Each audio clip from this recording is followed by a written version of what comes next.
Jezreel, donde Dios siembra. Nuestro propósito es compartir las herramientas de la palabra de Dios para formar líderes que impacten positivamente en el mundo, llevando transformación y restauración a quienes deciden poner su confianza en Cristo Jesús. Bienvenidos a la prédica de hoy.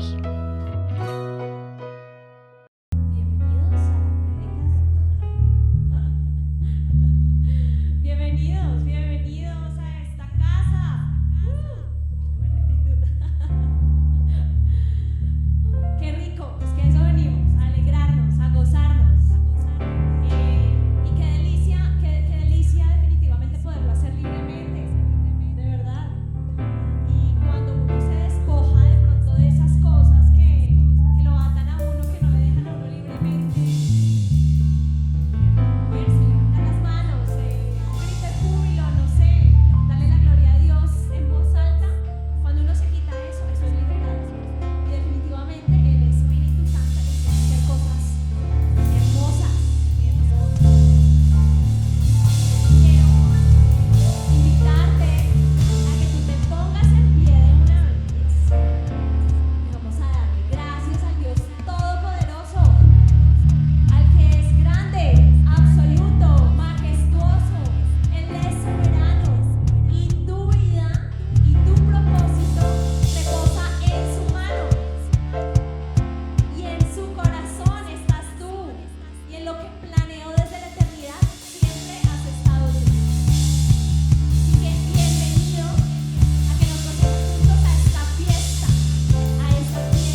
acuerdo?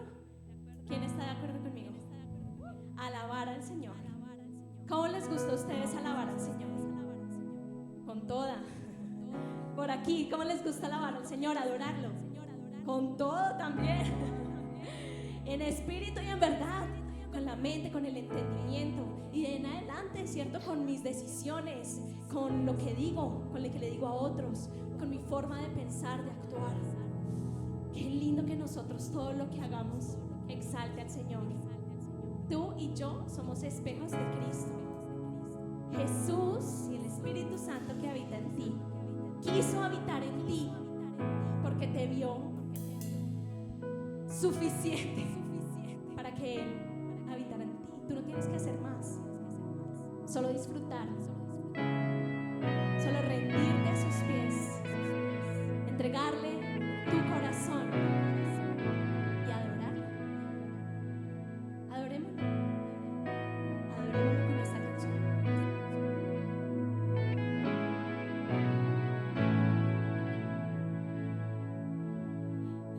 Ante el altar quiero estar,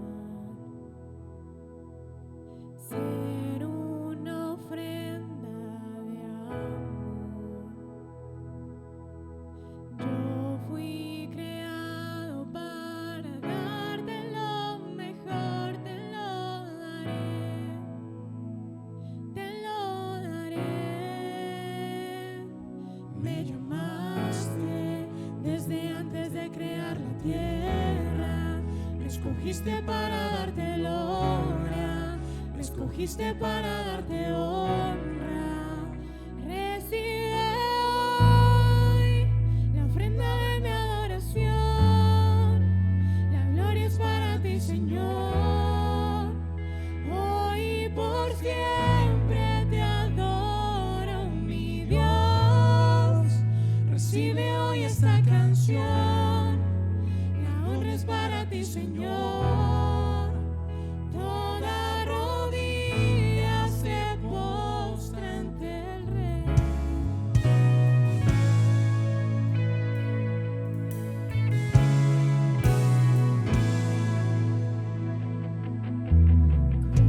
Como incienso siento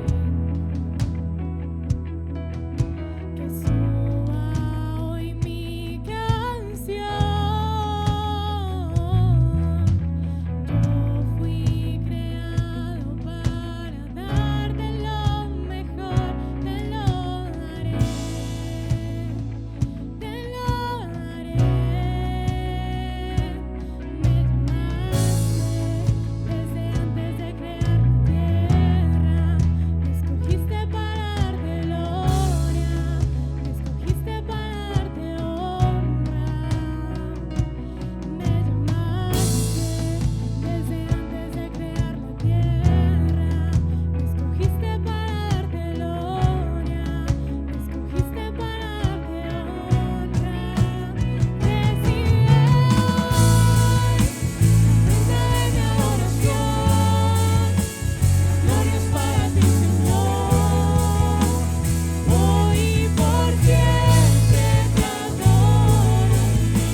acicalándote, para que tú estés listo para presentarte delante del Padre Celestial.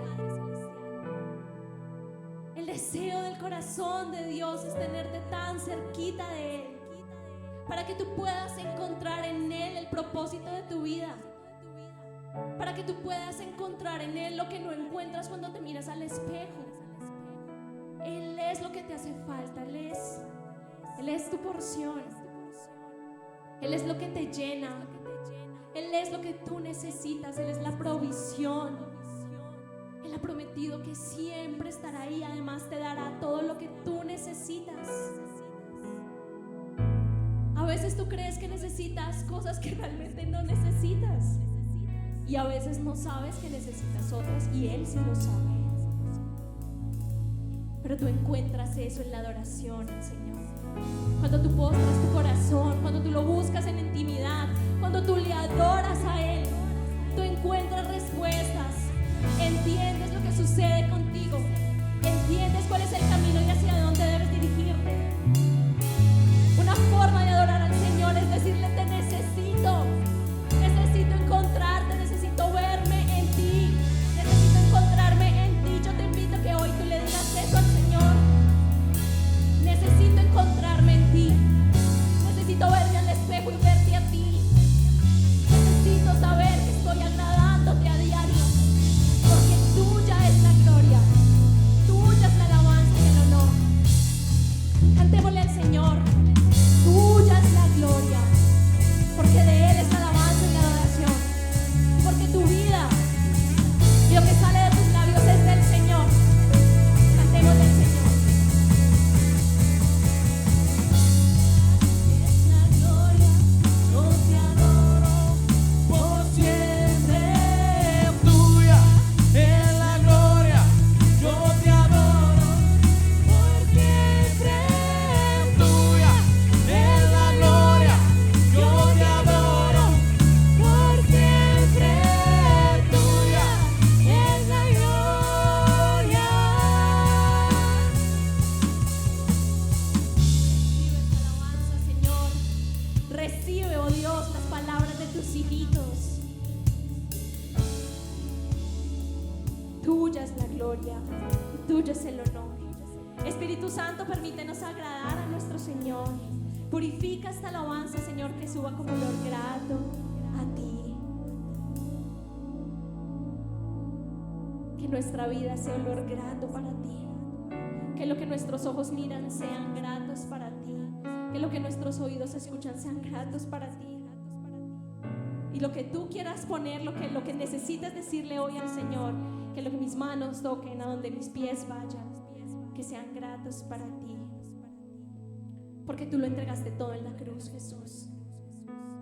Todo lo entregaste y te humillaste y nos enseñaste a caminar para agradar a nuestro Padre Celestial.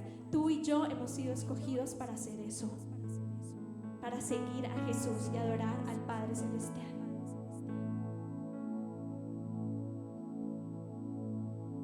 Cristo siendo Dios no consideró el ser igual a Dios como algo al que aferrarse.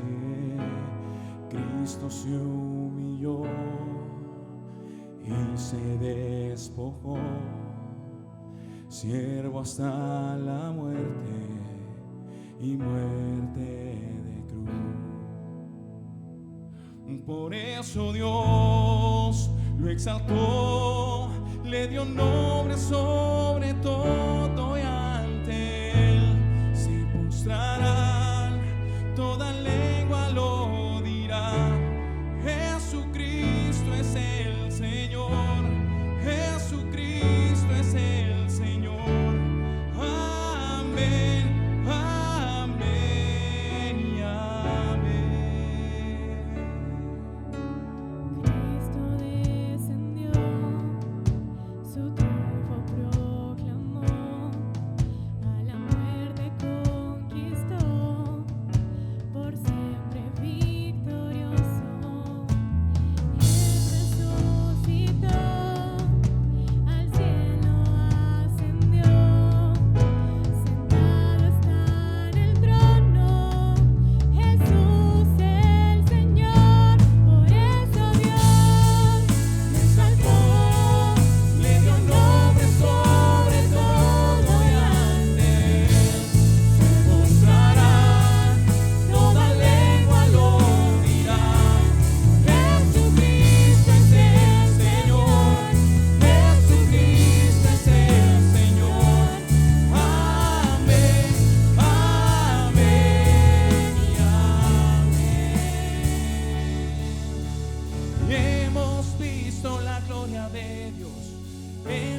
sangre que derramó, resplandece la gloria de Dios en Jesús. Aleluya, hemos visto la gloria de Dios en la sangre que derramó, resplandece la gloria de Dios en Jesús.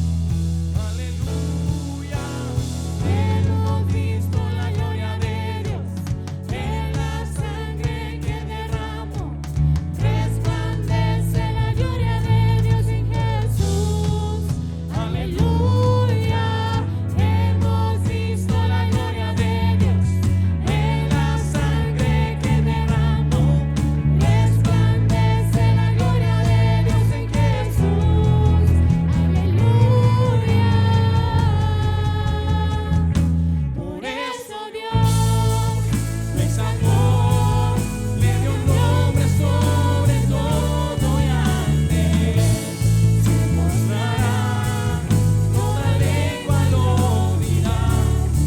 Jesucristo es el Señor, Jesucristo es el Señor. Amén, amén y amén. Hemos visto la gloria de Dios en la sangre que derramó, resplandece la gloria de Dios en Jesús. Aleluya, hemos visto la gloria de Dios en la sangre que derramó, resplandece la gloria de Dios en Jesús.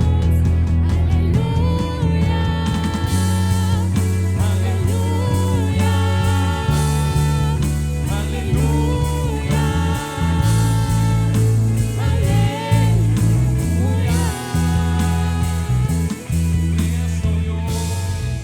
lo exaltó, le dio un nombre sobre todo y ante él se postrarán, toda lengua lo dirá.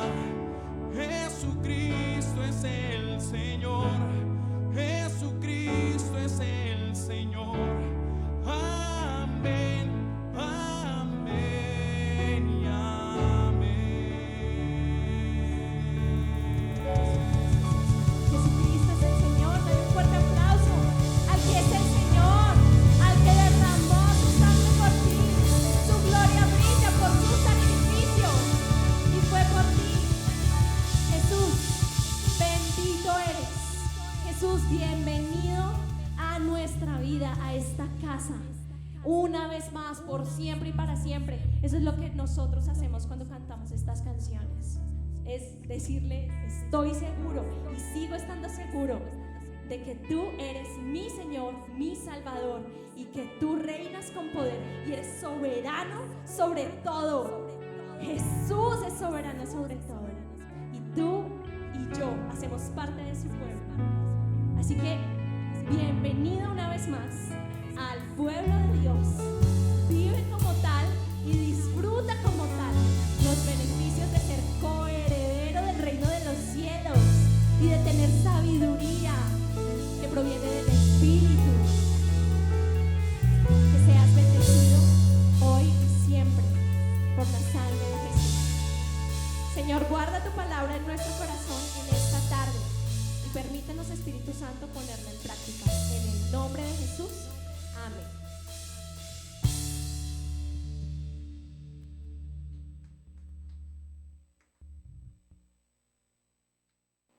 ¿Cómo vamos?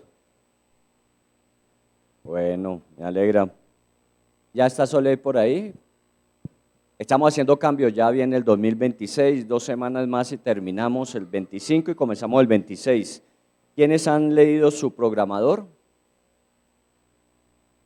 de esta semana? Levante la mano el que leyó esta semana el programador. Solamente a ustedes les vamos a dar el del año entrante porque los demás no lo leen. ¿Ah? Es para seguirlo, es para seguirlo. Soleil. Bueno, vamos a empezar a entregar. ¿No se oye ahí atrás? Ok. Entonces vamos a entregar ya el programador del 2026. es el último de una serie de 3 que nos permiten leer la Biblia en 3 años. Cada año tenemos una lectura que nos permite en 3 años hacer completamente la lectura de toda la Biblia. Así que este es el último de esa serie. Y pues obviamente, como todo, tiene unas ayudas con respecto a los pasajes que leemos cada semana, pero adicionalmente tiene otros elementos de contenido. E igualmente le vamos a entregar su calendario de expansión 2026 para que lo ponga en su escritorio. ¿Está bien? Usted lo está recibiendo también. Es práctico. ¿Recuerdan los separadores que entregamos? Todo tiene relación lo uno con lo otro. ¿Está bien?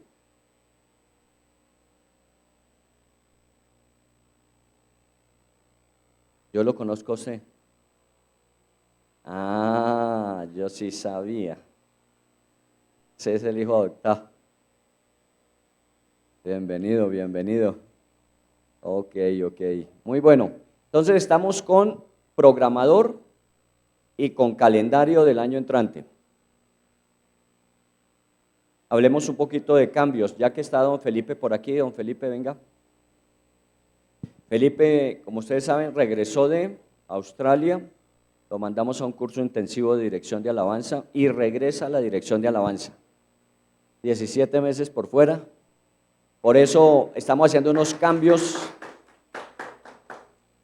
Explíquenos un poquito por qué hoy, siendo apenas las 5:25, estamos terminando alabanza, cuando normalmente nos vamos hasta las 6:10, 6:15, ¿cierto? Gracias. Hola, ¿cómo están? Bueno, primero que todo, no ha sido tan fácil, pero tenemos un objetivo y es hacer una alabanza más inmersiva, en donde toda la iglesia a una voz cante alabanzas a Dios. Y dentro de eso, el equipo de alabanza, el ministerio de alabanza, todos los que lo componemos, estamos haciendo un gran esfuerzo para, digámoslo, hacer más inmersiva la alabanza, hacer una alabanza de mejor calidad, de pronto no con tanto contenido como lo hacíamos antes, sin embargo, que este contenido sea realmente para glorificar el nombre de Dios como se nos pide en la Biblia.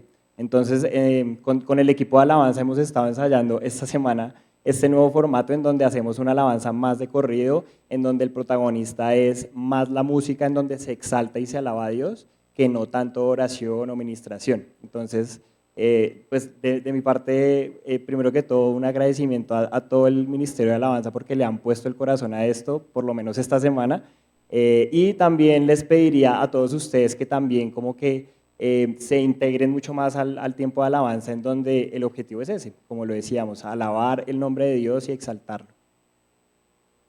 Entonces pongamos en orden las cosas. Lo último que dijo es lo más importante. Es que va así, llega lo más importante al final, y es que queremos que disfrutemos más la alabanza. La alabanza en una reunión no es la cortina mientras comienza la predicación, o digámoslo de esta manera, no es esperar que lleguen los que llegan tarde. ¿Está bien? La alabanza no es eso, no es esperemos que lleguen todos para qué, sino que la alabanza forma parte de lo que es el servicio, la reunión, la actividad que desarrollamos. La alabanza normalmente lo que hace es preparar el corazón para que efectivamente cuando la palabra de Dios sea enseñada, esa ya tenga una tierra abonada para ser productiva, para que dé resultados. Por eso entonces les invitamos a que siempre a las 5 estamos iniciando, siempre a las 5 de la tarde comienza la reunión.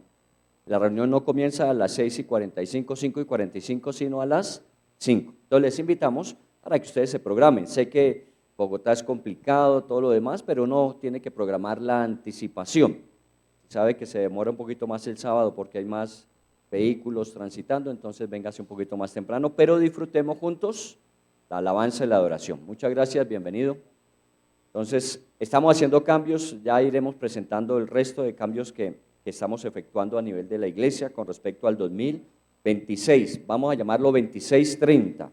Porque vamos a proyectarnos 5 años. Antes proyectábamos una década, 10 años, pero es que en 5 años el mundo habrá cambiado sustancialmente. Entonces no podemos programarnos a 10 años, sino programarnos a 5 años y vamos haciendo los ajustes respectivos. Muy bien, como les decía, entonces ustedes tienen su programador. ¿Qué nos correspondía para esta semana con respecto a las lecturas que estamos haciendo en el programador? Mateo, Deuteronomio, Romanos y Eclesiastés, ¿cierto? Hemos dicho que pongámosle mucho cuidado, a más de la lectura de Mateo y de Deuteronomio, pongámosle mucho cuidado a Eclesiastés, que es muy pertinente para este tiempo. Recuerden que en este tiempo se ha disparado mucho lo que es la ansiedad, la angustia, la depresión, y si usted está viviendo esa realidad, entonces no lea Eclesiastés. Porque es que Eclesiastés habla cuando uno pierde la perspectiva del cielo, de cómo se siente en la tierra. Por eso comienza Eclesiastés en el capítulo 1 diciendo, así dice el predicador, como se ven las cosas debajo del sol. Cuando habla de esa expresión debajo del sol, quiere decir cómo vivimos la vida cuando no tenemos en cuenta a Dios, cómo vivimos la vida aquí. Y entonces por eso al final concluye que todo es vanidad de vanidades y que todo esfuerzo pues a la larga como que no vale la pena. ¿Recuerdan esas conclusiones tan dramáticas que plantea como diciendo, y al final cuando ustedes lo entierren y pasen unos meses, sus huesos serán iguales a los huesos de cualquier otro que también en el mismo tiempo hayan enterrado? ¿Por qué? Porque finalmente en la sepultura todos seremos iguales. Entonces imaginen todos los esfuerzos y las luchas y todas las carreras que hemos tenido en la vida para que llegar al final y encontrar que todos al final somos iguales, terminamos igual. Entonces cuando no se tiene una perspectiva más allá de lo temporal, de lo terrenal, pues obviamente vivimos en esos altibajos emocionales de la vida, que a veces nos va bien, a veces nos va mal, que a veces interpretamos que la vida ha sido buena o la vida ha sido mala. Hágase esta pregunta ya que estamos llegando al final del año. ¿Cómo ha sido este año para usted? Y normalmente uno tiene pues 3 opciones, o bueno, o malo, o regular. De ahí no se sale uno, ¿cierto? Bueno, malo o regular. ¿Qué le lleva a pensar que fue bueno? Entonces uno dice los resultados que tuve, alcancé mis metas, lo que me propuse lo hice, me fue bien en los negocios, mi trabajo prosperó, fui ascendido, tantas razones para decir que fue bueno. Pero ¿por qué decimos entonces que fue malo? Precisamente todo lo contrario. Trabajé mucho y no vi resultados, no tuve un ascenso que esperaba, mis rendimientos económicos se han mermado, obviamente ha subido el costo de vida, entonces empezamos a pensar que es un año malo. O en algunos casos decimos ahí, sobreviviendo, ha sido un año regular. Y la verdad es que no existen buenos o malos años, años diferentes. Años diferentes. Los años son diferentes, los años no son iguales y todos sirven y todos suman. Lo que uno tiene que revisar es, en este año, a través de las buenas circunstancias o a través de las circunstancias difíciles, a través de los alcances o a través de las frustraciones, ¿qué es lo que yo aprendí y en qué he sido formado? Cuando yo cambio la manera de evaluar un año, obviamente no existe mal año. Porque aún a través de las situaciones más difíciles, más dolorosas, más penosas que usted haya vivido, usted tuvo que aprender algo. Y eso que usted aprendió le está preparando para algo que viene más adelante. Como la vida no es una vida lineal, sino es una vida que se mueve entre aciertos y desaciertos, entre éxitos y fracasos, así se mueve la vida. Cada situación en la vida nos enseña y nos prepara para que cuando lleguen esos momentos de éxito los sepamos celebrar y cuando vengan esos momentos difíciles los sepamos manejar. Entonces mi vida ha sido una buena vida, mis años han sido buenos años, cuando el aprendizaje es con lo que yo me quedo para el futuro. Dolorosos, ¿sí? En este año algunas familias perdieron seres queridos y eso es doloroso. Y hay unos dolores que duran más que otros. Y entonces uno puede durar una semana, un mes, 5 meses, a veces hasta años puede durar un dolor. Pero llega el momento en que ese dolor tiene que quedarse donde fue causado. Usted no puede arrastrar un dolor de hace 20 años después. Si usted sigue cargando con ese dolor su vida, aumentándole los dolores propios de cada año, las circunstancias difíciles de cada año, se va a volver una vida muy difícil para caminarla. Entonces uno tiene que vivir el dolor intensamente cuanto sea necesario y dejarlo atrás y traerse las lecciones y el aprendizaje. Eso es lo que normalmente estamos haciendo. Por eso los años siempre son buenos. en cuanto a qué aprendí, en qué crecí, qué situaciones nuevas se generaron en mi vida. Aún las dificultades, ustedes saben que como colombianos somos del rebusque. Y las dificultades lo que hacen nosotros es que activa algo que llevamos en el interior y es que de esta no nos quedamos. Nosotros buscamos salidas. Solo que a veces nos quedamos simplemente con esa característica, es que somos del rebusque. No, es que la vida tiene que ser así. La vida tiene que vivirse buscándole soluciones a las dificultades. Ojalá que Dios en su trato con su vida le haya llevado a usted a superar lo que muchas veces arrastramos en la vida. Y es que a cada buena oportunidad le encontramos una dificultad. Vienen cosas buenas, pero siempre decimos, ¿y qué tal qué? Y trin, le metemos la dificultad. ¿Por qué Dios hace una transformación en nuestra mente? Porque aún toda dificultad tiene potencialmente una nueva oportunidad. Porque la dificultad lo que me hace es pensar, ¿y cómo voy a hacer? Si todo lo que sabía ya lo apliqué y no dio resultado, entonces, ¿qué tengo que aprender para aplicar y poder aprovechar esta oportunidad? Entonces, todo eso es lo que Dios va haciendo. Resumen de año, faltan 15 días todavía y podemos hacer un buen balance. Salgamos de años malos, años buenos, años regulares. Salgamos que han sido buenos, solo que las circunstancias del año han sido diferentes. A veces han sido agradables, a veces han sido sufridas. ¿Está bien? Eso es el libro de Deuteronomio, para que pensemos cómo se vería la vida si no se tiene en cuenta a Dios. Porque sabemos que al final sí vale la pena el esfuerzo, sí vale la pena el trabajo. Que no pensamos como piensa el escritor de ese libro diciendo al final, y al final ¿para qué tanto esfuerzo? Usted se mata por hacer una fortuna y se muere y viene y la toma uno que no ha hecho nada y la despilfarra. Entonces, ¿cuál sería la conclusión de eso? Pues no haga fortunas. ¿Cierto? Porque va a venir otro y la va... No, más bien, ¿cómo prepara usted a sus hijos para que todo aquello que usted ha avanzado, ha ganado en la vida, ellos lo multipliquen aún más cuando usted no esté? Porque la Biblia cuando habla de nosotros, habla de generaciones de bendición. Si a usted en la vida le ha ido bien, a sus hijos tiene que irles mejor. Porque usted puede legar todo eso aprendido y todas esas disciplinas que le llevaron a ese bien, para que ellos la puedan multiplicar. Y así hacemos que las generaciones que vienen detrás de nosotros sean generaciones aún mejores que lo que fuimos nosotros. ¿Está bien? Entonces, balance de año. Hacemos un balance de año. Y el otro libro que estamos leyendo, y si usted abre de una vez allí su Biblia o su dispositivo, es Romanos capítulo 4 y 5. ¿Nos corresponde esta semana esos dos capítulos? Parece que a algunos va a tocar recogerle el programador. Ese no es para apuntar los teléfonos cuando llaman de emergencia y usted no sabe dónde apuntar. Ahí ya está el programador. Apuntemos en el programador. No, el programador es para que usted siga la lectura, saque notas, obviamente haga su agenda de trabajo de cada día. Vámonos entonces al libro de Romanos capítulo 4 y capítulo 5. Que habíamos estado hablando las 2 semanas anteriores que solamente tocamos apenas el capítulo 1. Dimos un brinco del capítulo 1, lo estamos dando hacia el capítulo 4 y capítulo 5. Pero es porque el capítulo 1 es demasiado importante. El capítulo 1 lo que nos dice es la razón de por qué Pablo escribe finalmente todo ese libro a los romanos. El capítulo 1 lo que dice, y comenzábamos hablando de ello, es que Pablo era siervo de Jesucristo, llamado a ser apóstol, y ese apostolado era compartir el evangelio entre los no judíos. Entonces hablábamos de 3 cosas. ¿Cuáles fueron las 3 cosas que mencionamos cuando hablamos de Pablo en esas 3 dimensiones? Que usted tiene que tener una identidad clara, siervo de Jesucristo, una identidad. Segundo, que usted tiene que tener claro el llamado de su vida, llamado a ser apóstol en el caso de él. Y lo tercero es que esa identidad y ese llamado tienen que tener un lugar donde usted lo ponga en práctica.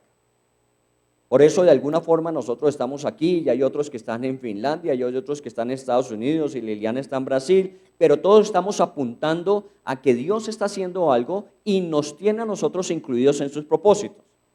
Entonces, aunque Dios está haciendo algo en todo el mundo, la forma en que lo hace aquí es muy particular. Si Dios le llamara a usted que se fuera para Brasil a hacer misión, váyase para Brasil a hacer misión, porque siendo una persona con una identidad clara como hijo de Dios, con un llamado a ser misionero, pues puede haber un lugar como Brasil o como Paraguay o como la China o como España, cualquier lugar, el lugar puede cambiar, pero en cuanto a la identidad y la función o el trabajo que hacemos, permanece igual. Esta semana estuve reunido y les dejo saludos Luis Alberto e Isabel, que están en Santa Rosa de Osos, están muy contentos, han hecho un buen trabajo, ya llevan casi 2 años de misioneros allí y estaban compartiendo todas las experiencias. Entonces, entre las experiencias que ellos compartían y las oportunidades que nosotros estamos esperando es que el año entrante vamos a utilizar los recursos que tenemos aquí en Jezreel para ayudar a crecer la sede de Santa Rosa. Ellos han hecho contactos con la alcaldía, una de las personas funcionaria de la alcaldía está asistiendo a la iglesia y ha habido unas oportunidades de compartir temas que tienen que ver precisamente con la juventud, con las situaciones emocionales que se viven en la sociedad, y entonces lo que podemos hacer es movilizar a nuestros jóvenes profesionales, de pronto un fin de semana, que se vayan con propósito a Santa Rosa a compartir acerca de estos temas, y de esa manera tanto nosotros crecemos como ayudamos a crecer otro lugar. Esa es la función, podemos hacerlo de esa manera. Ahora, si se establece nuevamente el INEA en Brasil, que eso no lo sabemos sino hasta el año entrante, entonces podremos pensar en también por qué no ir a hacer misión. Yo creo que pues Rosalba no está aquí porque está fracturada, pero Rosalba y Herminia se fueron un tiempo a Brasil a hacer misión en Brasil, estuvieron haciendo misión. ¿Por qué? Porque es bueno de todas maneras que nosotros nos expongamos hacia afuera. Lo que hizo Felipe y María Claudia en este tiempo en Australia es importantísimo y es salir y ver que el mundo es mucho más grande que lo que nosotros hasta aquí conocemos. A veces nosotros nos quedamos muy aquí. Este caballero vive en ¿dónde? En Liverpool, ¿cierto? Si quieren un autógrafo, bueno, ya no trabaja ya el hombre. En Liverpool. Y de alguna manera esos espacios en Liverpool fueron también copados. Hay gente trabajando allá, hay gente haciendo misiones, pero la virtualidad nos permitió conocernos en este tiempo y estar en un proceso de acompañamiento y ha sido edificante para los dos. Bueno, para mí, no sé para usted. Ah, bueno, eso quería comprobar públicamente. Y que su querido hermano estuviese tranquilo. Esa plática no se perdió. Entonces, son oportunidades, miren que en todo el mundo está pasando. Entonces tenemos que darle la oportunidad. ¿Dónde están sus hijos, Edwin? Bueno, el que se fue en Alemania. ¿Y es la segunda o la tercera? La segunda.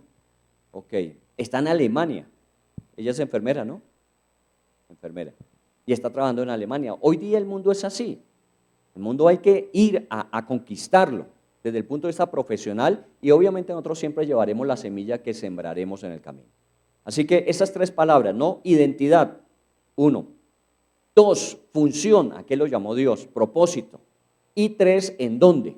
Si es en Liverpool, si es en Alemania, si es en Australia, donde quiera que Dios le haya llamado, allí debe estar usted haciendo lo que Dios le llamó.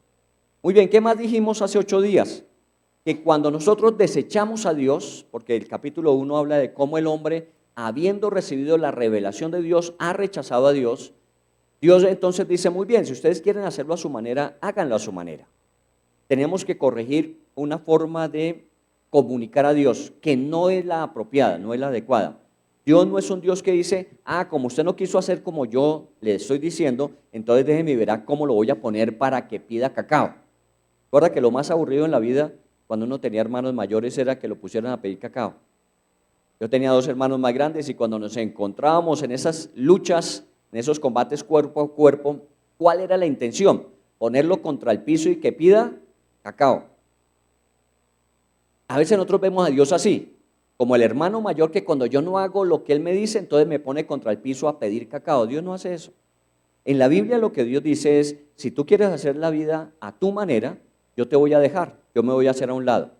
Pero así como tú vas a decidir lo que tú crees que es mejor, tendrás que asumir las consecuencias de las decisiones que tomes. Después no me vengas a decir que yo soy el culpable de lo que te está pasando. Eso es muy popular en el mundo. En el mundo todo lo malo se lo atribuyen finalmente a Dios. No, Dios está dispuesto a ayudarnos en todas las cosas, pero cuando yo no pido su ayuda, simplemente recurro a mi propia capacidad. Por eso Salomón decía en Proverbios, ten cuidado de apoyarte en tu propia prudencia. Más bien reconoce a Dios en tus caminos, confía en Él y Él va a hacer. Pero como a veces nosotros confiamos más en nosotros que en Él, entonces Dios dice, muy bien, yo los dejo. ¿Y qué decía el capítulo 1 cuando Dios se aparta de uno? que se quita el freno de mano de todas las pasiones que llevamos en el interior. Usted y yo somos personas iguales a cualquier persona en este mundo. Y somos iguales a cualquier persona que en este mundo ha hecho cosas terribles y horribles. Usted mira, no, pero ¿cómo va a decir eso? No, usted tiene el potencial de hacer lo que cualquier persona que usted haya conocido ha hecho. Porque eso se va es en las pasiones que llevamos por dentro. Solo que esas personas no tienen un freno de mano, algo que las limite, algo que no les permita ir más allá de hacerse daño o hacer daños a otros. Y entonces cuando ese freno de mano no existe, van por delante llevándose al que sea, se dañan y dañan a otros. Ese es el resultado del mundo de hoy. Nosotros teniendo ese mismo potencial porque podemos hacer daño y muchas veces lo hemos visto en dimensiones muy reducidas, por ejemplo en un comentario nocivo hacia una persona, un chisme, una crítica, una condena, una mentira que dijimos contra alguien, un falso testimonio que levantamos, eso causó daño. Y usted tenía esa capacidad, solo que nosotros lo medimos, pero no fue muy grave, fue una situación cortica. Claro, eso es lo mismo que magnificamos cuando hablamos de los problemas del mundo. Es exactamente las mismas pasiones, solo que usted tiene un freno de mano que es Dios. Psicológicamente y los estudios en humanidad dicen que el hombre creó a Dios para limitar la maldad del hombre. No, Dios no fue creado por el hombre para eso. Más bien, Dios creó al hombre con un gran potencial y el único que puede direccionar correctamente todo ese potencial es Dios. Pero cuando una persona no quiere que Dios lo haga, tiene también ese mismo potencial de hacer daño. ¿Cuál fue una de las características de Romanos 1 que leímos hace una semana? Dice, hacedores de males. Una de las características del ser humano es que tiene la capacidad de hacer males. Nosotros hemos sido conscientes en el país de la capacidad que tenemos para meter droga a otros países de las mil maneras, ¿o no? ¿No leyó usted en alguna oportunidad mujeres que en el vientre, animales que los operamos y les metemos, madera que le metemos dentro de la madera, productos naturales que les metemos y exportamos y cada vez que cogen un cargamento ya tenemos una nueva invención de cómo meter droga a otros países? Somos inventores, tenemos la capacidad, la creatividad, pero la canalizamos equivocadamente. Entonces, en ese sentido, nosotros lo que tenemos es un freno de mano. Y como algunos dicen, entonces es que es la restricción de Dios. No es la restricción de Dios. Es que usted tiene libertad para hacer todo aquello que no le dañe ni dañe a otros. Bueno, en cívica, los que alcanzamos a estudiar cívica, ¿quién estudió cívica en el colegio? Entonces tiene más de 50 años. Entonces, cuando estudiábamos cívica, nos decían que la libertad de uno llega hasta donde comienza la libertad del otro. Entonces, hay un límite. Y usted no puede decir, yo puedo hacer lo que a mí bien me parece. Claro que puede hacerlo. El problema es que o se daña o daña también a otros. Entonces usted tiene que saber hasta dónde va para no dañar ni dañarse a sí mismo con respecto a lo que hace. Y lo que dice la Biblia es que Dios dice, bueno, si ustedes no quieren, yo quito el freno de mano y hagan lo que quieran. Y venimos a todo lo que describía el capítulo 1. Todo eso que dice es potencial, por eso tenga cuidado. Usted que conoce de Dios, de que vuelva a caer en el error pasado. Si quiere, un libro que vamos a leer más adelante se llama Gálatas. Y recuerda que Pablo le dice a los de Galacia, les dice, ustedes comenzaron muy bien, comenzaron en el Espíritu. Digámoslo de esta manera, ustedes dejaron que Dios controlara sus vidas. Pero vinieron otros y les sembraron otra semilla y ustedes ahora no son los que dejan que Dios controle sus vidas, sino ustedes la están controlando. Por eso él dice, dejaron de andar en el Espíritu y ahora andan en la carne. Y se está manifestando una cantidad de cosas que no deberían estar. Lo que Pablo está diciendo es lo que en Romanos está planteando. Hay un freno de mano que nos permite todo el potencial que hay, canalizarlo correctamente. Y ese freno de mano son los principios y los valores. Ahí aplicamos Deuteronomio. Coja el libro de Deuteronomio. Si usted vive el libro de Deuteronomio, créame que en todas las cosas le irá bien. Todas las cosas. Porque cuando a Josué le dijo Moisés, mira, no te apartes ni a la derecha ni a la izquierda de lo que yo te estoy comunicando. Hazlo, dice, porque al final en todas las cosas te irá bien. ¿Qué le estaba comunicando Moisés a Josué? Pues lo que es la ley. Los 5 primeros libros, Génesis, Éxodo, Levítico, Número, y todo resumido en Deuteronomio. Entonces todo esto mire cómo va aplicándose. Y todo lo que estamos aprendiendo es para que nuestra vida sea la vida que Dios quiere que vivamos. Intensa, pero una vida siempre con propósito. Y eso se refleja en el propósito de beneficio para con otros. Muy bien, vámonos a Romanos 4 ahora sí. Voy a pedirles que ustedes seguramente tienen la versión Reina Valera, algunos tienen la nueva versión internacional. Yo voy a utilizar para esta tarde una versión que se llama Nueva Traducción Viviente. Es una traducción que, como todas las otras, ayudan a que lo que se dijo en un idioma que obviamente no conocemos, como es el arameo o el griego o el hebreo antiguo, esté en nuestro idioma español, pero con unas palabras que hoy nos quede más fácil entender, sin que se pierda la esencia del mensaje inicial. Eso es una traducción de la Biblia, de los originales a los idiomas que están hoy día vigentes y con palabras que sean fáciles de entender. Ninguno de nosotros tiene que ser un teólogo profesional para entender la profundidad de lo que Dios dice. Por eso nos ayudan las versiones para entender mejor y para poder dar lugar al Espíritu Santo que nos enseñe. Comencemos en el capítulo 4, versículo 1. Humanamente hablando, Abraham fue el fundador de nuestra nación judía. ¿Está hablando quién? Pablo. Pablo es judío, ¿recuerdan? Él es de vientre judío, solo que nació en una provincia que era romana. Por eso Pablo tenía la doble ciudadanía. Él era ciudadano romano porque había nacido en Tarso, pero como era nacido de vientre de madre judía, era judío. Y cuando él habla a los judíos, les está diciendo, miren, ustedes bien saben que el padre o fundador de nuestra nación fue Abraham. Si usted quiere tomar nota y después revisar cómo fue que se formó esa nación de Israel, en el capítulo 12 de Génesis comienza con el llamado de Dios a Abraham. Y un día Dios llamó a Abraham de Ur de los Caldeos y le dijo, yo tengo una tierra para ti y tengo una descendencia y de esa descendencia voy a formar un pueblo y a través de ese pueblo voy a hacer de bendición a las naciones.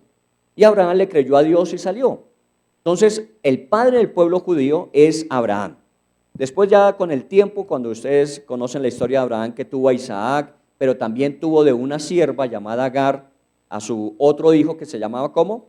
Ismael, que es el pueblo de los árabes y el pueblo judío, que son hermanos de la misma raíz, son hijos de Abraham. Pero finalmente son dos hijos que de alguna manera, como estuvo declarado al principio con Ismael, siempre Ismael estará en lucha con todos los demás. Encontramos la raíz del problema actual en el pasado cuando hablamos de Abraham como aquel que fue el iniciador del pueblo judío. Pero miren la dinámica que Pablo utiliza en este capítulo 4. ¿Qué dice después del versículo 1 cuando habla de que Abraham es el fundador de la nación judía? Dice, ¿qué descubrió él acerca de llegar a ser justo ante Dios? Yo creo que esta es la versión, sí, ¿no? Esta es la versión que le estoy comentando, la versión traducción viviente se llama. Y miren cómo escribe Pablo, dice, ¿qué descubrió él acerca de cómo llegar a ser justos ante Dios? Lo bueno de esta dinámica de Pablo, recuerden que Pablo no conocía a muchos en Roma, él les está escribiendo sin conocerlos, él sabe que hay una comunidad que se reúne allí, esa comunidad que vive en Roma, muchos son romanos, griegos y hay algunos judíos. Aunque no los conoce, de alguna manera algunos de ellos sí, y entonces les dice, ¿qué descubrió el fundador de la nación de Israel con respecto a cómo llegar a ser justo delante de Dios? Una de las cosas que estamos procurando nosotros cada día hacerlo mejor es, por ejemplo, la justicia. Cuando comenzamos este año, en el mes de que, Ricardo, comenzamos empresarios, marzo, abril. Y decíamos, los empresarios son gente de fe. Los empresarios en el país tienen que, decimos hoy día, remar con arequipe. A un empresario le queda muy difícil hoy día levantar empresa en el país, ¿cierto? Por eso los empresarios son gente de fe, se arriesgan, se lanzan, ¿está bien? Esos son los empresarios. Por eso hay que animarles, hay que motivarles. Pero así como tienen muy buenas oportunidades, tienen unos deberes que cumplir. Los deberes de un empresario, entre los muchos, es ser justo. La última temática que trabajamos con los empresarios tenía que ver con cómo ser justos con los clientes y cómo ser justos con los proveedores, porque ya habíamos hablado de cómo ser justos con los colaboradores. Hoy día no existe la esclavitud, pero hay muchos trabajos que son esclavizantes. Quiero decir, hay trabajos donde las personas se les contrata por 8 horas, pero terminan trabajando 10, 12 y 14. Y a eso se le dio un título muy, muy bonito, que suena muy elegante, pero finalmente es esclavitud. ¿Cómo se llama?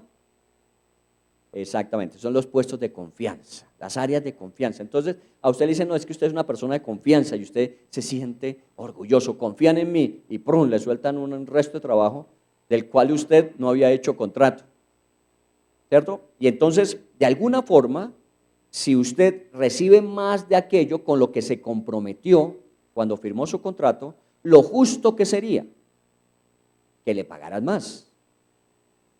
Pero normalmente encontramos que hay más trabajo y los salarios no se incrementan en la misma capacidad.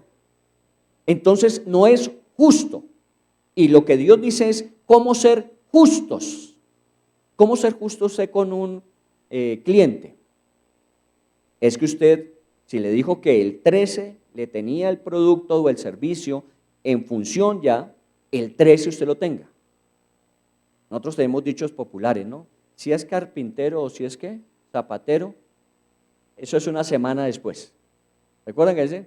Si le dijo que el 13, eso más o menos viene siendo como 23, más o menos. Y ya uno se va calculando. Uno dice, si me dijo que el 13, pero eso va a ser por ahí el 20. No, si usted dijo el 13, 13 es. Eso es ser justo. Porque la otra persona depende de esa fecha y de ese producto o servicio para lo que tiene que proyectar. Entonces, justo es que usted no le dañe a él su propia proyección. E igual con los proveedores. Los proveedores, ustedes miran hoy día, por eso digo que es complejo, que una gran cadena de almacenes le dice a usted, yo le recibo su producto, le coloco una cantidad de requisitos que cumplir, que muchas veces son simplemente el cercenar la oportunidad, y al final le dice, y le pago a 90 días.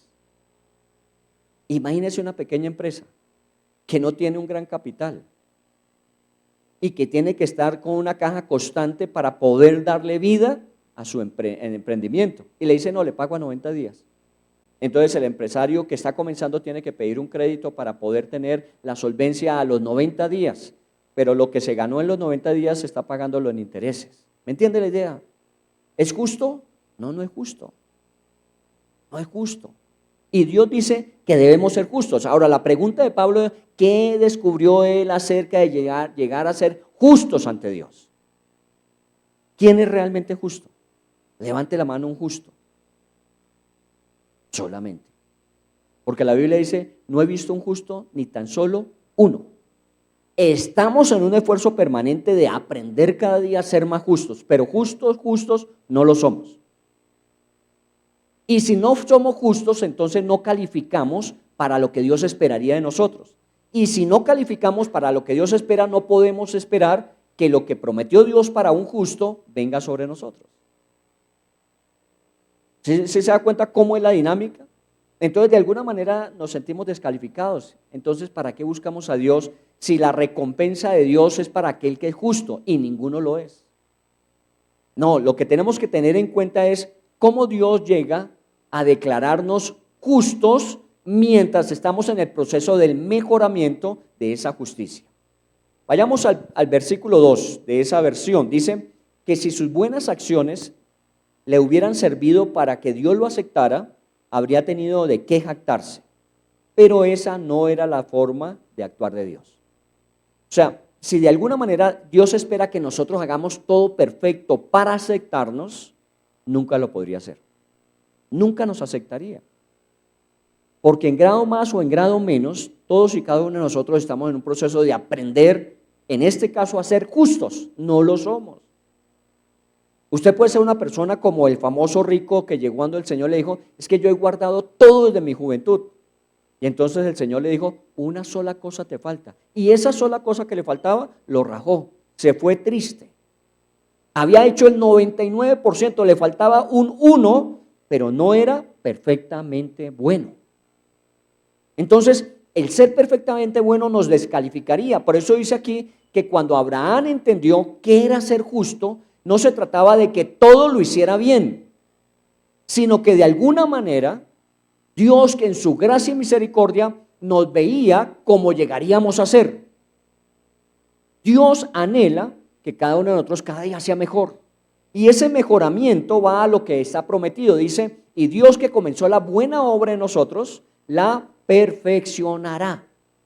Por eso no se trata de acumular años de experiencia en una iglesia. Que usted diga, no, es que yo llevo asistiendo a la iglesia 20 años. Muy bueno, excelente disciplina. Y en esos 20 años, a más de la edad acumulada, el desgaste físico, de pronto alguna habilidad o capacidad que ha tenido durante esos 20 años, su vida, cómo se ha visto transformada hacia la perfección, que Dios dice que Él comenzó. Ahí es donde tienen que evaluarnos. Si una persona viniera hoy y me dijera, es que usted hace 20 años cometió este error y esta equivocación y yo tendría que decirle, sí, tienes toda la razón. Ahora pregúntame, después de 20 años, ¿qué estoy haciendo? Porque han pasado 20 años de esa equivocación, de ese error, pero algo tuvo que haber pasado en mi vida en 20 años para que efectivamente eso mismo ya no sea mi historia presente. El problema sería que siguiéramos en las mismas.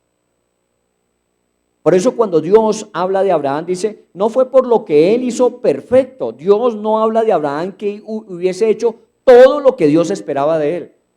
Y eso es una de las imágenes que nosotros marcamos mucho en la Biblia con respecto a los grandes hombres de Dios. Abraham, Moisés, Josué, cojamos a Pedro en el Nuevo Testamento, a Pablo decíamos, son personas perfectas. No, no lo fueron. Eran personas que se esforzaban por estar cambiando y transformando sus vidas, pero que de alguna manera entendían que Dios los aceptaba aún a pesar de que no eran perfectos. Y ese es el secreto de la vida. ¿Cuántas veces en nuestras vidas hemos estado luchando es para que la gente nos acepte a nosotros? Y procuramos hacer todo lo bueno posible para que la gente tenga un buen concepto de nosotros. El problema es que como no somos perfectos, obviamente siempre nos vamos a sentir en desventaja. Siempre nos vamos a sentir juzgados. Hay personas que yo conozco que se sienten que cuando las miran, las están juzgando. Y créanme que la mayoría de las personas que la están mirando ni siquiera conocen su vida. Pero la persona se siente juzgada. ¿Por qué? Porque en su expectativa, él necesita ser perfecto para que la gente lo acepte. Como sabe que no lo es, entonces sabe que la gente no lo acepta. Y por eso muchas veces actuamos con tenemos esas actitudes que nos llevan a acciones más bien defensivas. Estamos a la defensiva con la gente. ¿Qué necesitó Abraham conocer? Mire lo que dice en el versículo 3. En el 2 termina diciendo, pues no era la forma de actuar de Dios. Pues las Escrituras nos dicen, ¿qué es lo que dicen las Escrituras? Abraham le creyó a Dios y Dios lo consideró, gracias, justo debido a su fe. Abraham le creyó a Dios y Dios lo declaró justo por la fe, no por las acciones. ¿Y sabe qué es la fe? La fe es la confianza que cuando yo estoy en las manos de Dios y estoy haciendo lo que Dios me está dirigiendo a hacer, mi vida cada día va transformándose. Haga el recuento personal. Mire en alguna área de su vida que usted diga, esto yo lo superé. En esto me encontraba encharcado en el pasado, estaba enlodado en el pasado, estaba ahí sumido, pero de alguna manera fui saliendo de esa situación. Puede ser pensamientos obsesivos, pueden ser situaciones emocionales muy difíciles, pueden ser comportamientos o conductas. Y usted dice, yo las pasé. Hoy día me puedo declarar que soy libre de eso. Y revise qué tanto hizo usted para eso. Y se va a encontrar que realmente, intencionalmente, no fue mucho su esfuerzo. Más bien fue su disposición constante, permanente, su reconocimiento de que aún faltaba, lo que permitió que Dios fuese haciendo el ajuste en su vida y lo fue transformando. Por eso lo que hoy somos no es lo que nosotros nos propusimos, sino lo que Dios prometió, que el que comenzó la buena obra la va a mejorar hasta que la haga perfecta. Yo soy mejor que hace 10 años, pero todavía no he llegado a hacer todo lo que Dios esperaría de mí. Y eso es lo que me motiva, porque yo no estoy llegando a decir aquí, ya lo logré y lo alcancé. No, soy mejor, pero todavía me falta camino por recorrer.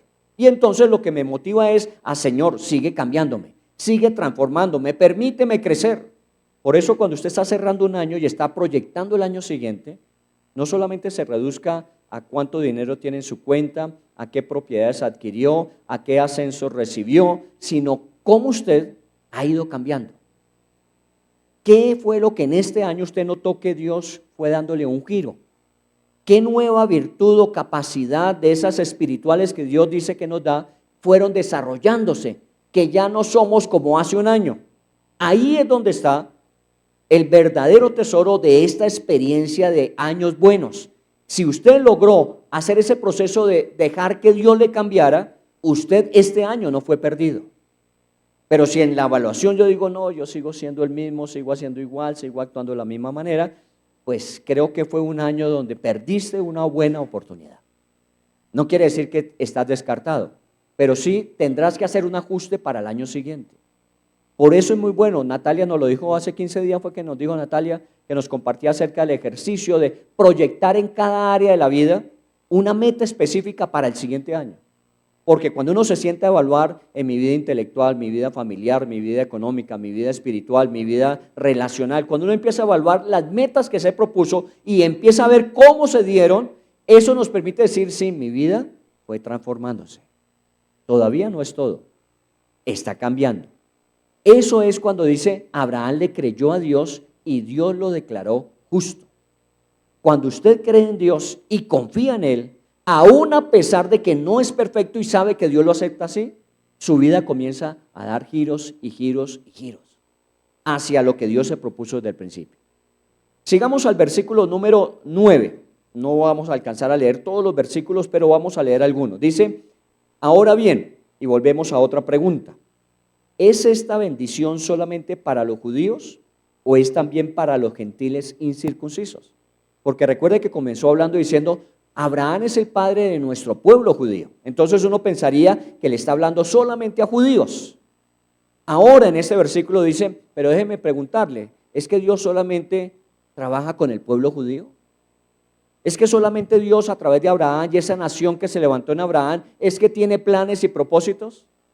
Dios no tendrá propósitos para los gentiles. El término gentil en la Biblia se aplica a todos aquellos que no somos judíos. Usted y yo no somos judíos, somos colombianos. Hay algunos que pretenden hasta llegar a judaizarse.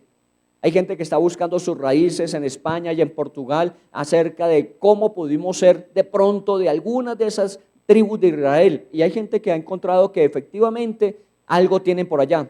Los que terminen apellidos en R's, EZs, ¿cierto? O sea que yo Gómez puedo ser judío.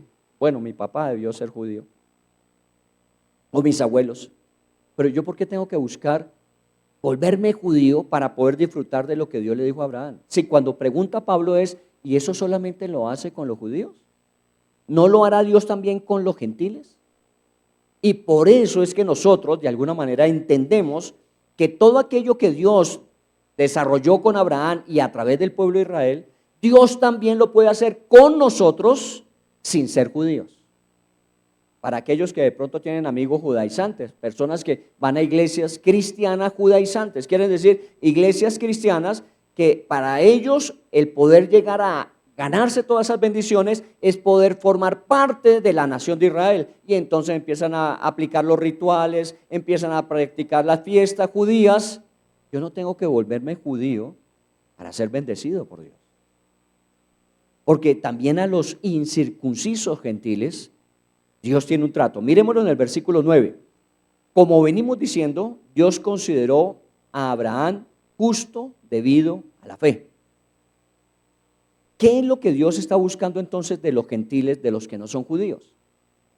Que igual que Abraham, nosotros vivamos es por la fe. Y que Dios pueda decir de nosotros, estos confían y su fe está fundamentada en lo que yo tengo acerca de ellos, lo que yo digo, lo que yo declaro. ¿Sabe qué dice Dios de usted? Independiente de que usted no es perfecto y no sé en qué áreas de su vida está trabajando, es que usted es una persona acepta para Él en Cristo.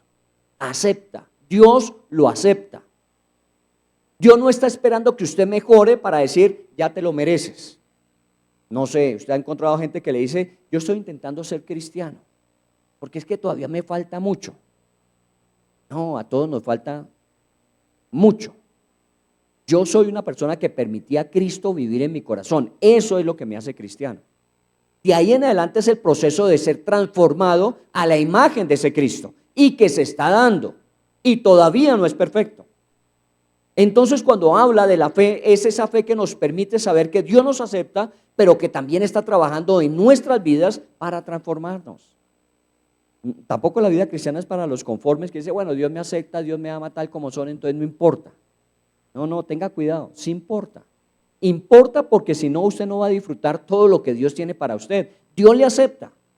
Dios le ha aceptado en Cristo Jesús. Dios lo recibió como miembro de su familia. Pero usted no va a disfrutar de todo lo que tiene su familia si usted no se acerca. Yo no sé si ustedes conocen esa famosa historia del hombre que se había ido de su casa por muchos años y un día le dio la ventolera de volver a su casa. Pero él pensaba en su interior, ¿será que en mi casa todavía me quieren recibir? Porque la verdad es que yo me fui sin motivo y sin razón y me desaparecí del panorama y después de muchos años vuelvo a aparecer. ¿Sí será que mi familia todavía me espera? Y entonces consiguió la dirección de su casa, hizo una carta y les pidió que por favor, él iba a viajar en una fecha determinada, iba en tren, el tren pasaba por el frente de la casa, una finca, y quería saber si él podía regresar a la casa.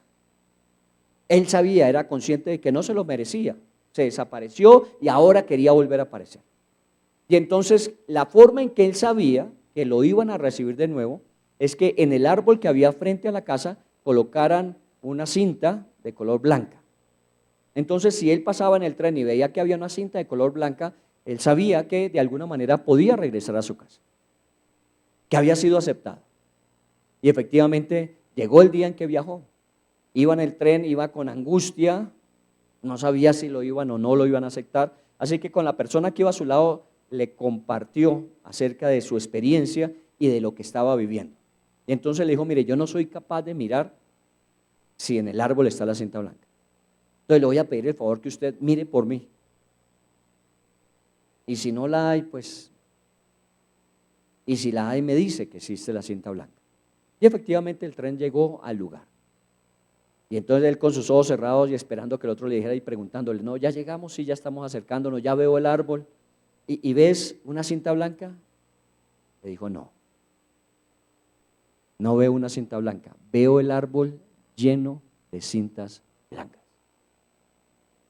Veo el árbol lleno de cintas blancas. Siempre la han estado esperando. Eso es lo que uno descubre en la fe con Dios, que sin ser perfecto siempre me estuvo esperando. Yo no tengo que llegar con esa incertidumbre de, y como Él sabe cómo soy, lo que he hecho, lo que he dejado de hacer, lo que he pensado, lo que no he pensado, ¿será que me acepta? El Señor dice, miles de cintas blancas para ti. Eres acepto completamente. En el versículo 10 dice, pero ¿cómo sucedió esto? ¿Se le consideró justo solo después de ser circuncidado o fue antes? Y vuelve a hablar de Abraham. ¿Cuándo Dios declaró que Abraham era justo? Ustedes saben que la historia de Abraham comienza en Génesis 12. Cuando Dios lo llama, él sale de Ur de los Caldeos, sube a Harán, luego llega a la tierra prometida, se establece en la tierra prometida, iba con su sobrino Lot, ¿recuerda? Y Lot se abrió porque era mucho la riqueza de los dos, sus ganados, entonces cada uno cogió para un punto cardinal, el norte y el otro el sur, y Abraham se fue para un sector mientras Lot se fue hacia Sodoma y Gomorra, ¿recuerdan? Y después vino el problema de Sodoma y Gomorra y Lot estaba metido en el cuento y entonces Abraham intercede para que lo saquen de allí y que Dios lo libere y entonces viene la destrucción de Sodoma y Gomorra menos de Lot y su familia. Los únicos que perecieron ahí fueron los yernos, los novios todavía o esposos, no sabemos si estaban casados ya, de sus hijas y Lot y su esposa. Solo que su esposa al final, recuerdan que miró para atrás y quedó en estatua de sal. O sea que al final simplemente salió Lot y sus dos hijas. Dios lo libró por Abraham que intercedió. Después de toda esa experiencia, es cuando Dios le dice a Abraham, bueno Abraham, de aquí en adelante, para saber quiénes son del pueblo de Israel, vamos a hacer un pacto entre ustedes y yo. Yo soy su Dios y ustedes van a ser mi pueblo. Y la forma en que ese pacto va a ser sellado es a través de la circuncisión. Por eso es que los judíos al 8º día se circuncidan, porque es la señal del pacto con Dios. Ellos son un pueblo de Dios, Dios es un Dios para ese pueblo. Esa es la circuncisión, la señal. Pero pregunto, ¿en qué capítulo está la historia cuando Dios le dice a Abraham, hay que circuncidar para hacer el sello de ese pacto que tenemos entre los dos? Capítulo 17. No fue al comienzo. Dios no le dijo, te tienes que circuncidar y así comenzamos. Sino, no, tú tienes que creer y vamos a comenzar así. Y en la medida en que Abraham avanzó y creyó, Dios finalmente le dijo, vamos a hacer ese pacto y la señal va a ser la circuncisión. Por eso este versículo 10 dice, ¿se le consideró justo solo después de ser circuncidado o fue antes? Nosotros sabemos por la lectura de la Biblia que fue antes. Dios no espera lo que usted va a hacer o dejar de hacer para decir, ahora sí eres justo. Dios lo declara justo y trabaja para que usted viva de esa manera. Eso es lo bueno de la vida cristiana. Todos y cada uno de nosotros estamos en proceso, no hay ni uno que sea producto terminado. Si hay alguien que dice, yo soy perfecto, ya superé todo lo que había que superar, seguramente ya huele a gladiolo. Está a punto de morirse. Porque es que en esta vida solamente vivimos personas que estamos en proceso de mejoramiento. Los perfectos ya pasaron al otro lado. La Biblia dice que Dios nos transforma a la semejanza suya. Solamente al otro lado. Mientras estemos aquí, vamos caminando hacia eso. Pero hay que vivir por fe para que eso se dé.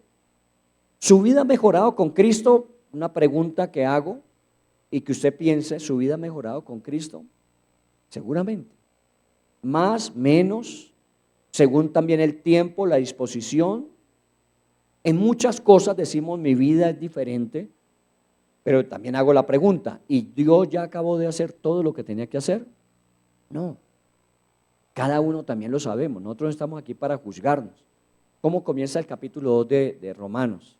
¿Recuerda cuando después de decir que cayeron en la mentira, aborrecedores de Dios, hacedores de males, que eran homosexuales, que eran una cantidad de cosas que describe? Y al final en el capítulo 2 dice, ¿y tú quién eres para que juzgues a otro? Si en lo que tú juzgas a otro, a ti mismo te condenas. Porque aunque tú juzgues a otro de mentiroso, tú eres ladrón. Aunque tú juzgues a otro de adúltero, tú eres un chismoso. Porque ahí también está incluido el chisme. En esa lista, ¿recuerda? Entonces dice, ¿por qué vas a juzgar a otro? ¿Sabe qué nos permite entender cómo nos ve Dios y cómo Dios está trabajando en la vida de cada uno? Que evitamos la crítica y la condena. Claro, yo me encuentro cada día con personas que digo, uy, todavía le falta aquí. Y seguramente estoy recibiendo la misma alimentación, retroalimentación de la otra persona diciendo, a este también le falta aquí, ¿o no? Si nos pusiéramos a sacarnos los trapos al sol, entonces evitamos caer en ese juicio y esa crítica. Más bien acompañamos el proceso ¿con qué? Con oración. Señor, ayúdale. Ayúdale a que supere eso, ayúdale a que entienda cómo tú vas a trabajar en su vida con eso. Y así nos ayudamos mutuamente. Esta semana hablaba con una parejita que todos tenemos dificultades y problemas. Y de alguna manera, ¿para qué estamos nosotros? Sino para ayudarnos. Si una persona viene con problemas, ¿qué sería lo primero que le preguntara? ¿Y por qué cayó en esos problemas? ¿Qué decisiones equivocadas tomaste? ¿Qué no manejaste disciplinadamente? Y empezamos a esculcar, a buscar la culpa, el responsable de la situación, para después dejarlo con doble problema. Está mal y fuera de eso se siente culpable. Lo que tenemos que ayudarle a, ¿cómo puedes, donde estás, empezar a hacer un giro para salir de ahí? Y si yo puedo colaborar y servirte, lo voy a hacer. Y eso es lo que mutuamente tenemos que hacer. Por eso cuando habla de que no fue antes de ser circuncidado que Dios lo aceptó como hombre de fe, sino, que no fue después de la circuncisión, sino antes, quiere decir que Dios nos acepta y llegará a pedirnos en algún momento ciertos pactos que hagamos con Él. Yo hice un pacto con Dios después de haber recibido a Cristo más o menos a los 6 años de servirle a tiempo completo. Yo conocí de Cristo a los 15 años y a los 21 años estaba sirviéndole de tiempo completo. Yo hice un pacto con Dios en el camino. Dios había cambiado mi vida en muchas cosas y también había llamado mi corazón al servicio. Entonces, cuando terminé mi bachillerato, yo le dije a Dios, yo quiero servirle. Y fue cuando Dios me dijo, muy bien, comencemos. Ese fue un segundo punto en mi vida. Y así han ido puntos y puntos y puntos acumulados durante 50 años. Todavía no hemos terminado. ¿Cuál será el siguiente que Dios tiene preparado para el 2026? ¿Qué nueva experiencia Dios me va a llevar al 2026 para hacer un nuevo pacto diciendo, como hemos ido avanzando, hagamos esto, pongámonos de acuerdo con respecto a esto y sigamos adelante? Muy bien, Abraham tenía 75 años cuando lo llamó y actuó por fe. A los 99 años fue circuncidado. Imagínense el tiempo que ha pasado. De 75 a 99, ¿cuántos? 24 años. Dios nos va preparando. A veces uno coge una persona y dice, es que tienes que entregarle completamente tu vida y todo lo que tienes a Dios al principio. ¿Usted cree que lo va a hacer? ¿Sabes qué? Entrégale tu corazón y deja que Él empiece a aconsejar tu vida y a direccionarla.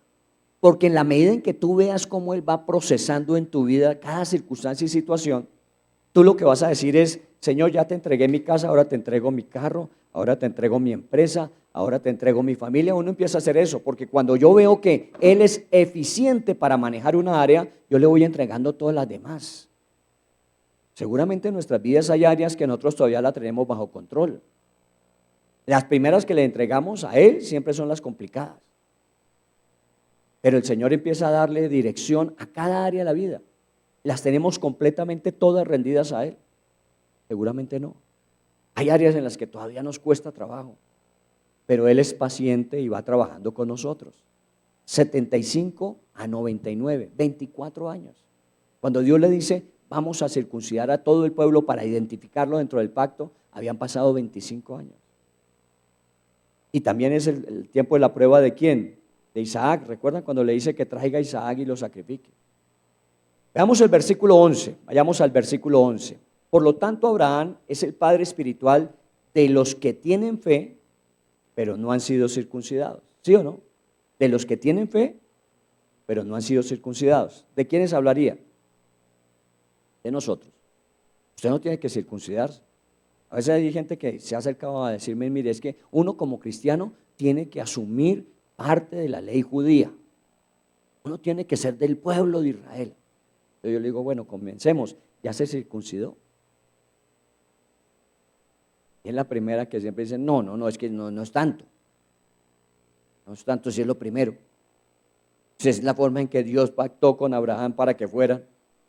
Entonces no me venga con el cuento de, dice aquí, es padre espiritual de los que tienen fe, pero no han sido circuncidados. ¿Quién es el padre espiritual de nosotros? En la fe, Abraham. Por eso, lea el libro de Romanos capítulo 4, capítulo 5, que habla mucho de Abraham, y compleméntelo con Hebreos 11, cuando habla de Abraham. Es increíble cómo habla de Abraham esos dos capítulos. Y de alguna forma, digámoslo así, es nuestro padre en el sentido de que es ese prototipo que quisiéramos imitar en la fe.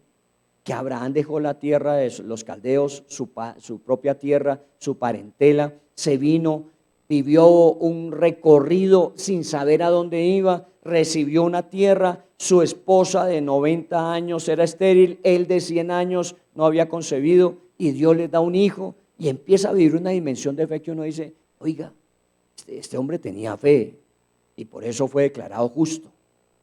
Esa fe le llevó a ir conociendo más cada día a ese Dios y creyéndole a Dios lo que Dios podía hacer. Por eso miren el versículo 12, dice, y Abraham también es el padre espiritual de los que han sido circuncidados. ¿Quiénes son esos? Los judíos. Abraham también es padre espiritual de los que han sido circuncidados, pero agrega con respecto a los judíos lo siguiente, dice, pero solo si tienen la misma clase de fe que tenía Abraham antes de ser circuncidados. Porque muchos judíos dicen, como yo soy del pueblo judío, entonces por derecho. No por derecho.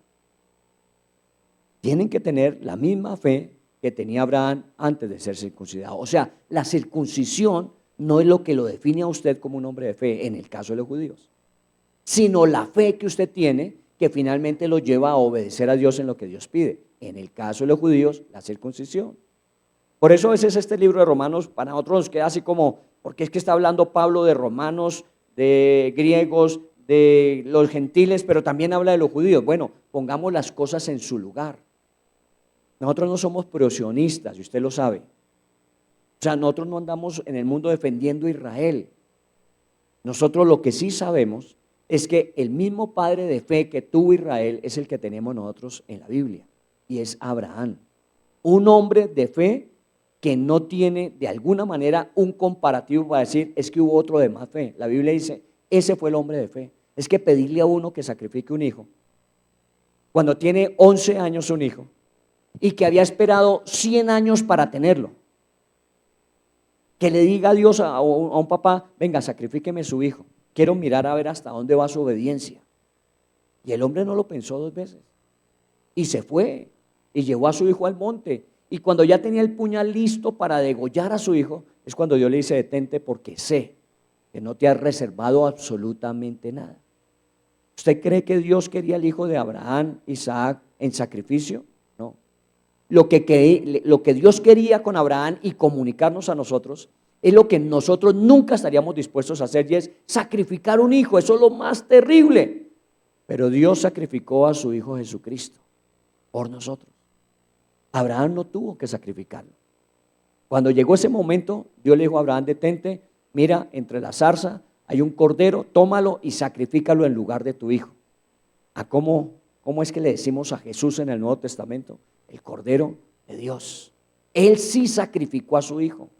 Llevó a Abraham a sentir lo que Dios realmente sintió cuando Cristo murió en la cruz. Pero no le pidió a Abraham que lo hiciera. De alguna manera eso es fe, es estar dispuesto a ir hasta donde Dios me pide, pero yo siempre sé y puedo comprobarlo de que Dios tiene lo mejor para mi vida. Cuando Dios nos pide algo es porque Él tiene lo mejor. Entonces uno a veces va muy en reserva a ver si lo que yo estoy pensando y calculando es mejor que lo que Él tiene. Nunca. Mis pensamientos, dice Él en Jeremías, son mayores que los tuyos. Mis planes mejores que los tuyos. Confía. Pero estamos aprendiendo a confiar. He visto personas que me dicen, mire, yo hoy día ya confío, yo no hacía esto. Bueno, ¿es completa tu confianza? No, todavía me falta. Bueno, pero has avanzado. Y sigue haciéndolo, esto no termina sino hasta el final. Versículo 13. Obviamente la promesa que Dios hizo de dar toda la tierra a Abraham y a sus descendientes no se basaba en la obediencia de Abraham a la ley, sino en una relación correcta con Dios, la cual viene por la fe. Y por eso me gusta esta versión y esa expresión final. Mire, dice, todo dependía de una relación correcta con Dios, la cual viene por la fe. Cuando usted va conociendo a Dios y va dándose cuenta que es digno de toda confianza, esa relación con Dios va fortaleciendo y creciendo. Eso es lo mismo que cuando uno encuentra un buen amigo. Usted tiene muchas personas con las que se relaciona, algunos cercanos con los que pasa más tiempo, pero realmente amigos, usted no tiene muchos. Y cuando se le dice a usted, bueno, ¿con quién quisiera pasar una semana de viaje si se le pudiese dar con todos los gastos pagos? Usted no iría con el conocido, usted no iría con el que me relaciono, usted iría con mi amigo, porque es que la relación con él es diferente. Bueno, ¿qué es lo que Dios espera de nosotros? Que nosotros lo tengamos a Él como nuestro mejor amigo. Ahí dice muy claramente, una relación correcta con Dios. Y Él lo estableció, Jesús lo dijo en el Nuevo Testamento. Cuando hablaba con sus discípulos, les dijo, yo ya no los llamo siervos, sino amigos. Porque los amigos saben qué es lo que el amigo piensa. Los amigos conocen las intenciones de su corazón. Esos son los reales amigos. Dice, yo los llamo a ustedes amigos. ¿Cómo es mi relación con Dios? ¿Es una relación de amistad o es una relación religiosa? Porque aquí no está diciendo es porque lo que Abraham hizo, que obedeció la ley. No, es porque Abraham fortaleció su relación con Dios y lo hizo por medio de la fe. Confía en el Señor. Cuando haga este balance de este año, seguramente usted va a decir, en estas áreas confía en el Señor y el Señor lo hizo. Hubo unos milagros extraordinarios. En estas otras me confié en mí mismo y resulta que no vi todos los resultados. Entonces el año siguiente, ¿cómo va a ser su caminar? Encomienda a Dios tu camino, confía en Él y Él hará. Por eso nosotros vamos en una creciente permanente. Versículo número 14. Si la promesa de Dios es solo para los que obedecen la ley, entonces la fe no hace falta y la promesa no tiene sentido. Y ustedes leyeron en ese capítulo que dice, Si a una persona se le paga el salario a final de mes, conforme el contrato que había hecho, ¿esa persona tiene que decir gracias? No necesariamente. ¿Por qué? Porque es que le están pagando un trabajo que hizo. Eso es lo justo. Entonces, normalmente cuando usted recibe el salario no está diciendo, uy, gracias. No, pues yo trabajé por esto. Por eso es que no es un trabajo. No es por lo que usted hizo, porque si usted llega a hacer en su vida lo suficiente, usted no tendría por qué agradecer, porque hizo lo que tenía que hacer.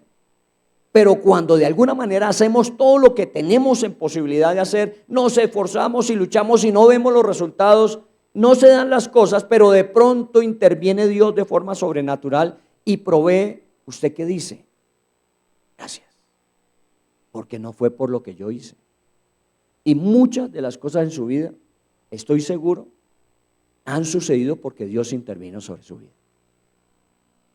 Usted muchas veces llegó a su límite y usted dijo, esto no hay nada que hacer. En estos días estaba hablando con una persona que se separó hace como unos 4 o 5 años. De pronto, la conocí en esa época, su esposo la había dejado y la había dejado porque ella no podía tener hijos. Hoy día ese esposo tiene una niña de 3 años, pero dejó a su esposa, la que compartió por mucho tiempo, porque un día el médico dijo, mire, ella no puede concebir. Y él no fue capaz de aceptar eso. Él necesitaba era una reproductora, una esposa. Y la dejó. La encontré en ese tiempo, nos conocimos, muy difícil caminar. Y empezó todo su proceso, obviamente, de restaurar su vida.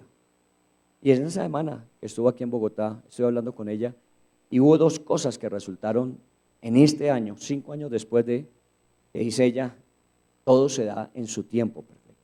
Obviamente ella pasó su anulación, es de un contexto católico, se había casado por la Iglesia Católica, pasó la anulación de su matrimonio, y efectivamente 5 años de proceso, y ustedes saben, bueno, los que conocen esa experiencia dentro de todo el canon católico para hacer aprobación de anulación de matrimonio, eso demora mucho. Y fuera de eso, su apartamento en el que vivía aquí en Bogotá, lo había intentado vender durante 5 años para cerrar ese ciclo, porque había compartido gran parte de su experiencia de matrimonio. Y lo tenía arrendado, pero quería venderlo y no lo podía vender, no lo podía vender. Esta semana salió su anulación y vendió en un día. Le entregaron el apartamento y al día siguiente estaba vendido. En un solo día resultaban las 2 cosas. ¿Y sabe qué decía? No fue cuando yo quise. Todo vino en el tiempo de Dios. Hoy estoy sana, me siento recuperada, soy una persona que nuevamente se ha proyectado porque venía de un lastre muy fuerte en su vida. Dios es un Dios de buenas cosas. Dios es un Dios de buenas bendiciones. Solo que Él trabaja como Él quiere, no como nosotros le programamos que haga. Y ahí es donde uno tiene que tener paciencia. Dice, pues obviamente hay que esperar, que Dios es un Dios que cuando confiamos en Él, Él hace las cosas bien hechas.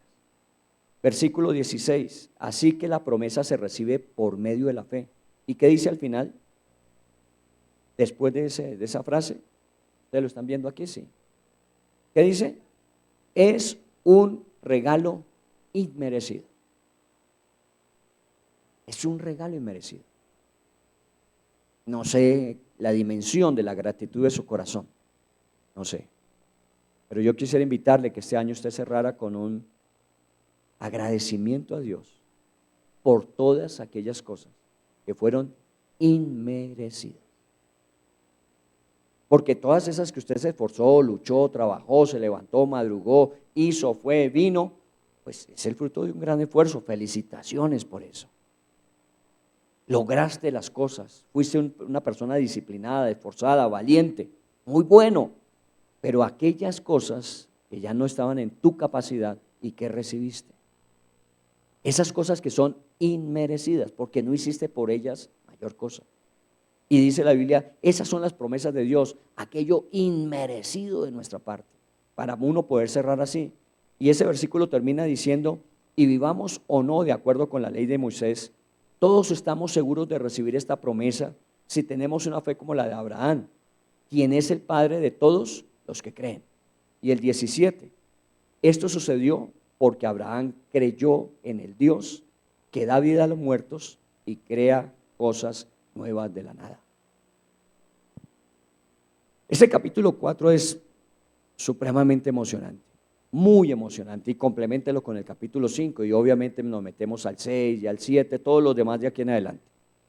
Pero estos capítulos del libro romano son tan impresionantes, son tan impresionantes, que realmente uno cuando se acerca y ve, no es la historia del pasado, es mi historia. ¿Cuántas veces Dios ha dado vida a lo que yo consideraba muerto? ¿Cuántas veces Dios creó cosas donde yo consideraba que ya no era posible? ¿Cuántas cosas hizo Dios para nosotros? ¿Y por qué las hizo? Porque nos portamos bien, porque hicimos todo lo que teníamos que hacer. No, muchas veces no fue así, sino simplemente porque Dios nos ama y nos acepta y está trabajando en nosotros todavía. Si todo fuera meritorio, no tendríamos que hacer una reunión de acción de gracias a Dios porque se le agradece.